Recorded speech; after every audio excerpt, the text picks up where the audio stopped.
5 বিধানসভা সমষ্টিত উপনিৰ্বাচন অসমত, তাৰে ভিতৰত চামগুৰিৰ কাজিয়াৰ সূত্ৰপাত সেইটো মিয়া অঞ্চলত।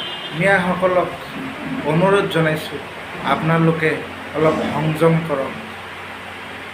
দুয়ো দলৰ কংগ্ৰেছ আৰু বিজেপিৰ নেতৃত্বক আহ্বান জনাইছোঁ, আপোনালোকে মিয়াক আৰু ব্যৱহাৰ নকৰিব। মিয়াসকলৰ প্ৰতি যদি ইমান দৰদ আছে, আপোনালোকে মিয়া শ্ৰমিকক যেতিয়া উজনিৰ পৰা মাৰ ধৰ কৰি পইচা পাতি অনাদায় দি খেদি পঠিয়ালে, তেতিয়া আপোনালোকে কিয় মাত নামাতিলে? মিয়াসকলক যেতিয়া উচ্ছেদ কৰা হয়, তেতিয়া কোনো দলেতো তেওঁলোকৰ বিৰুদ্ধে নকৰে, প্ৰতিবাদ নকৰে।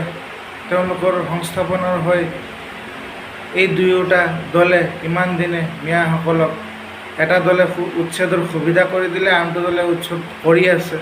এটা দলে NRC আধৰুৱা কৰি থ'লে, আনটো দলে NRC সম্পূৰ্ণ নকৰে। ইমানবোৰ সমস্যা মিয়াসকলৰ কাৰণে আপোনালোকে কিয় উন্নয়নৰ চিন্তা নকৰে? মিয়াসকলৰ কাৰণে আপোনালোকে সাহিত্য শাসন অট'নমাছ কাউন্সিল ঘোষণা কৰক। আপোনালোকে মিয়াসকলৰ কাৰণে উন্নয়ন পৰিষদ দিয়ক। মিয়াসকলক জনজাতিকৰণ কৰক।